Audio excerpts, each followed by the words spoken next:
Happy Saturday, my friends. It's Erica with Not Your Average EDC, and today we are going to sharpen the Benchmade Bugout. This is a really awesome EDC knife, great for honestly anything really. Like it's definitely hard use, even though it has the flexi scales or whatever, but this blade shape is one of the best blade shapes ever. I have done a ton of testing with this, ton of use, and it just needs to be touched up. I did chip out the front end a little bit, cutting through some like cans and stuff. It had the factory edge and I think it was just fatigued and it just chipped out a little bit. But I'm gonna record this today because we're going to fix up the whole edge on a Waterstone, and I just wanted to record how that, what that looks like, but also just to make it more interesting, we're gonna take this really cool Rick and Morty mug, flip it over, and purposely dull the whole thing, and just see if we can get a good working edge off of the stone that I'm going to show you. Just get it nice and dull so that we know what we're working with. Romy's being really loud. Okay, so let's see. Yeah, so that's like a butter knife at this point. You can run your fingers over it. Also, forgive me for being like a little spacey. It's 90 degrees here in New Hampshire right now, and it just came out of nowhere. It's been like 50 degrees and then bam, it was 90, and I basically cannot function. It is so hot. So forgive me, I'm just not used to the heat yet.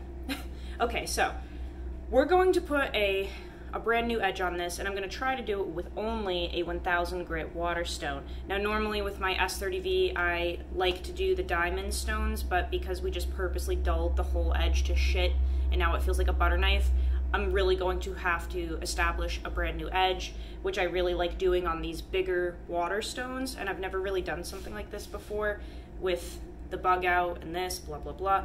So we're gonna see if the 1000 grit stone is enough to get like a nice working edge back on this from it being purposely dulled on a coffee cup.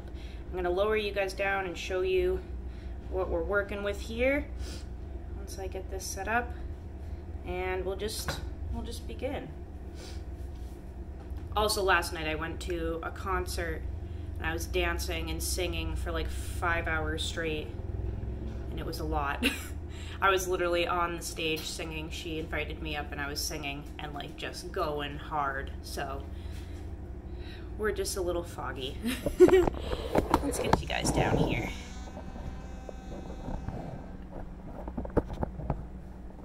How's that? That looks pretty good, right? You guys can see? Okay, perfect. So we've got a 1000 grit Traditional Naniwa stone. It's a Japanese soaking stone. It's been soaking in here overnight with its siblings. S30V is pretty soft. I don't think we'll need anything further than this, but we'll see. So yeah, this is so dull. It already kind of was, but especially from that coffee cup, there's just nothing there. So let's see if we can reestablish a new edge with just this. We're gonna do the back and forth motion, I think, just to make it faster. We'll see how long it takes to create a burr.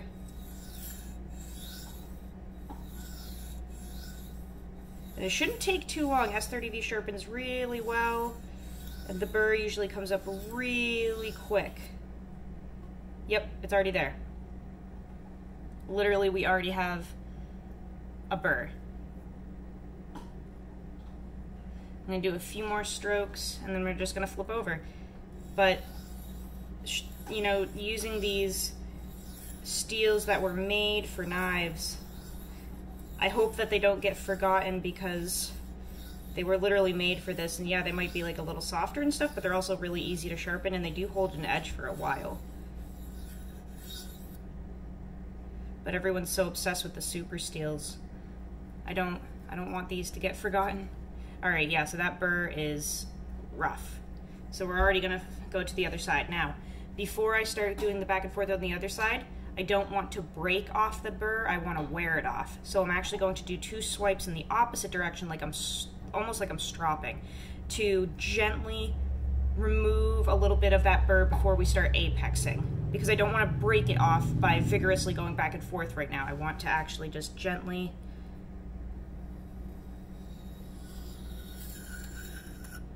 try to remove at least a little bit of it.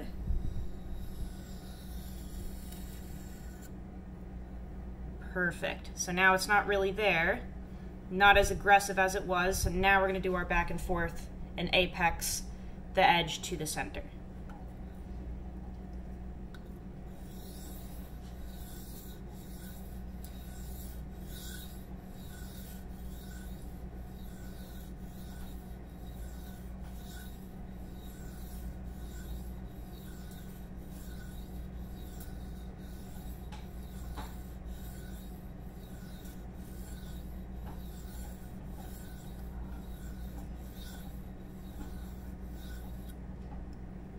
Yep, and we already have a burr again. So as you can see, it took, approximately 30 seconds. It's already completely burred back up. We'll do a few more swipes and then we'll do our, we'll really center it up.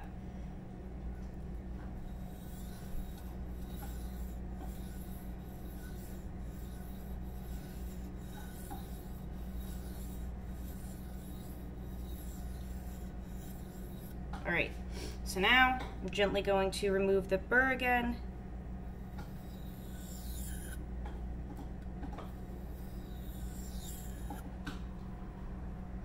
And we're just going to go back and forth a few times to center everything up and make sure it's nice and even.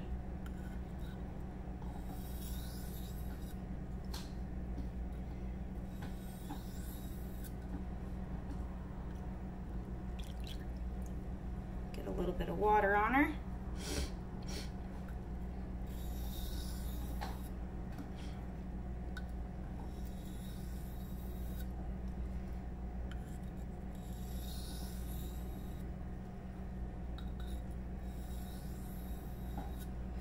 But this is really just to show you guys how quickly you can make an edge, like from dull to sharp. That it's not hard at all. It's very easy to touch up your knives, especially if you have the right tools. And a 1000 grit Naniwa stone is a really great starting point for if you don't damage your knives and you just dull them. Like a 1000 grit stone is just a really good beginning stone to put like a working edge on a knife. If you are on a crunch for money and you just need something to touch up your edges, I would suggest this basically. You can get a lot done with one of these. All right, so now I'm feeling to make sure that we don't have a burr left behind anywhere. Doesn't feel like it. Feels very sharp. Let's see if it actually is. Let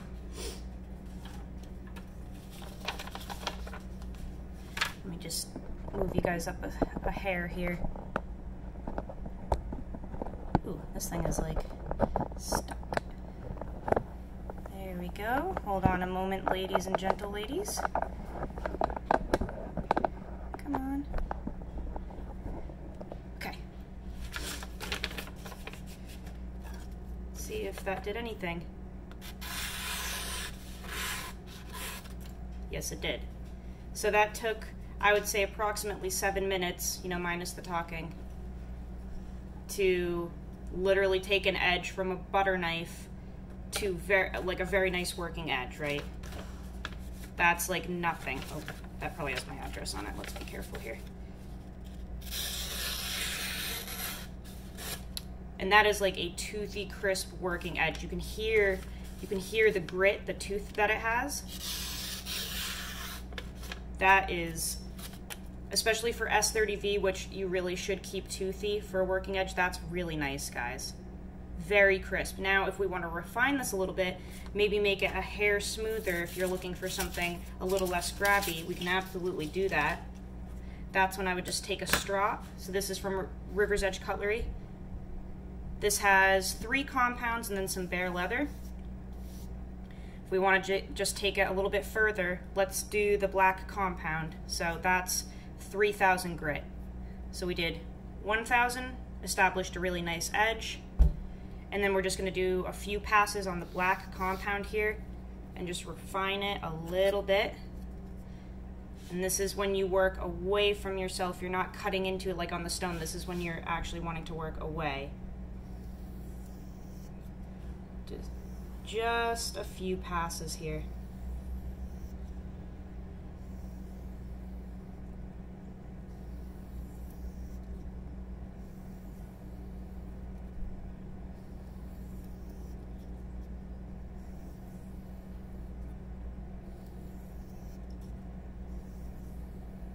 Okay, and then just on the bare leather, I'll do like just a few. And this is completely unnecessary.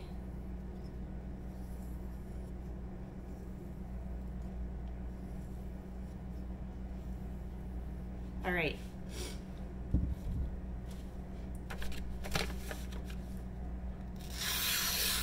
So now you can hear it's a hair less gritty. Now it's kind of like smooth sailing through. Before it was going through really well too, but you could hear the tooth. Now it's a little more refined, right? So that's how you can get a razor sharp edge in under 10 minutes on literally one thing.